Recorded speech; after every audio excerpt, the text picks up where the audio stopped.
All right, let's talk about a word you hear all the time, order. Now, it sounds simple enough, right? But depending on how you define it, order can be one of the most powerful and, frankly, one of the most dangerous ideas in the world. So let's break down why that is.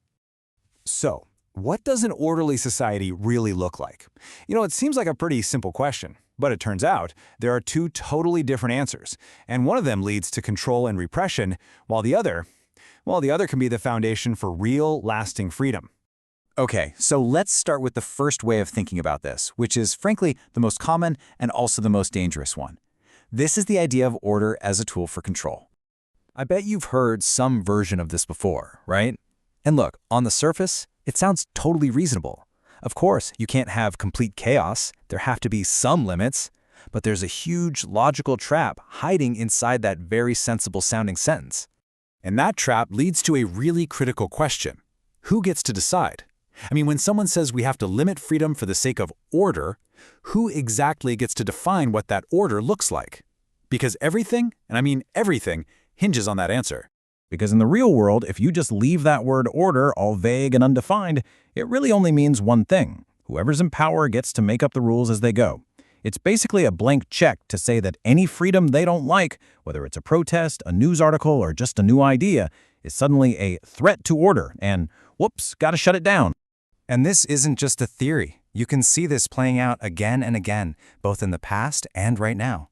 You see governments throwing around phrases like social stability or a harmonious society to justify cracking down on basic rights.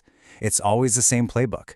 Just label anything that challenges your power as disorder, and boom, you've got the perfect excuse to get rid of it. Okay, but what if there's a completely different way to think about this whole idea of order? Let's check out a way that doesn't just limit freedom, but actually helps build the very conditions for it to flourish. This is where it gets really interesting, because this next idea completely flips the script.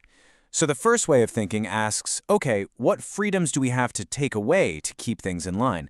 But this new approach asks something totally different. It asks, what support do we need to guarantee people so that everyone can actually be free? That is a huge, huge shift in perspective. And that shift brings us to this idea called ordered liberty. And here, the word order isn't vague at all. It's got a really precise meaning.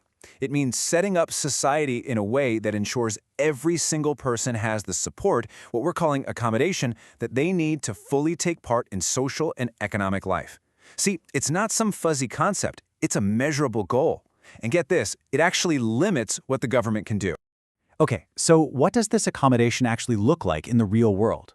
Well, it's not just one thing. It's a whole system, and it's built on 4 key pillars that all work together.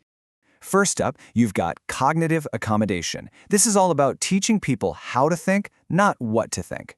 Then there's material accommodation. This is super important. It's about making sure people have the economic basics, food, a place to live, so they can live with dignity and aren't just stuck in survival mode. Third, you need structural protections. These are basically the rules of the game that stop the government or giant corporations from just coming in and wrecking the whole system for their own gain. And finally, number 4, you need a participatory infrastructure. This means creating real, actual ways for all of us as citizens to get together, talk through our problems, and actually solve them. Now, I know those 4 pillars might sound a little abstract, but here's a perfect, everyday example of how this works. Think about the rules of the road. Yeah, a stop sign technically limits your freedom to just blow through an intersection. But it's those very limits that make it possible for everyone to get where they're going safely. These are limits that actually create a bigger, more important freedom for everyone. And that's the whole idea behind ordered liberty. So let's just put these two ideas side by side. The difference is just wow. One system's goal is to control its citizens. The other is to protect them. One empowers the state. The other empowers the individual. The authoritarian model limits your freedom. Ordered liberty limits the government's power. And the results? It's the difference between suppression and participation. And look, you have to understand, this is not just some abstract debate for a philosophy class. This choice, how we define order, is one of the most important fights happening all over the world right now. The stakes couldn't be higher. You can see leaders all over the globe today using that first, really dangerous definition of order. They're always talking about protecting social order or saving the country from chaos, and they use it as an excuse to chip away at people's freedoms. It's the same old trap, really, just with new faces and different slogans. And this really gets to the heart of the whole thing. In that first model, your freedom completely depends on who happens to be in power at the moment. But in the second model, the government's entire legitimacy, its right to even exist, depends on one thing: whether or not it's actually guaranteeing freedom for everyone. So at the end of the day, it really comes down to this choice. What is the real purpose of order in our society? Is it just a tool to control people, or is it a plan, a blueprint for creating the conditions where every single person has what they need to be truly free?